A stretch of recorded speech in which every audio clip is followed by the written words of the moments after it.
Est-ce qu'il y a des mesures qui ont été prises pour réduire ce risque d'infection?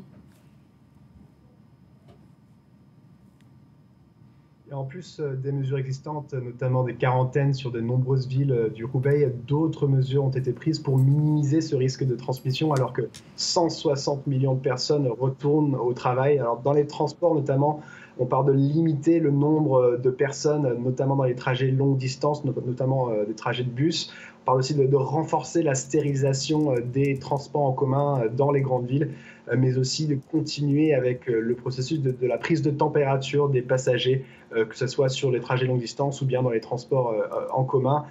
Autre secteur, l'éducation. Le printemps, on arrive bientôt dans la saison où les étudiants qui viennent de terminer leur séjour à l'université cherchent un nouveau travail. C'est la période du recrutement en Chine. Généralement, ils sillonnent le pays pour trouver un nouvel emploi. Eh bien, le ministère de l'Éducation essaie d'encourager à ce que ce processus se passe en ligne, avec un processus de recrutement sur Internet.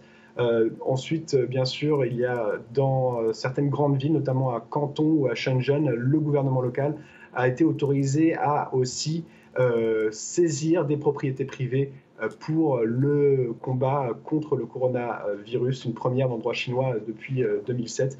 Tout ça pour dire que selon les épidémiologistes du Centre de contrôle des maladies ici en Chine, s'attendent à un rebond des infections suite à ces nouveaux mouvements de population. Et Charles, la reprise économique n'est donc pas pour tout de suite pour la Chine. Absolument, il y a encore de nombreux obstacles pour que la vie économique reprenne son cours habituel.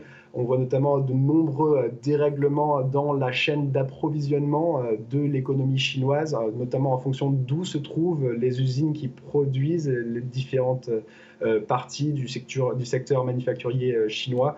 Notamment s'il y a des usines qui se trouvent dans le Hubei où les autorités locales encouragent à ce qu'elles restent fermées. Il y a aussi un peu de confusion sur les consignes et les ordres donnés en fonction des différents niveaux de l'administration chinoise.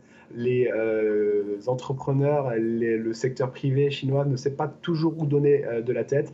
En effet, Xi Jinping a d'ailleurs appelé à certaines autorités locales à ne pas prendre des mesures qui auraient un impact trop négatif sur l'économie. Et finalement, un autre problème, c'est la pénurie des masques chirurgicaux qui empêche notamment de réouvrir certains lieux de travail où de nombreuses personnes vont se côtoyer.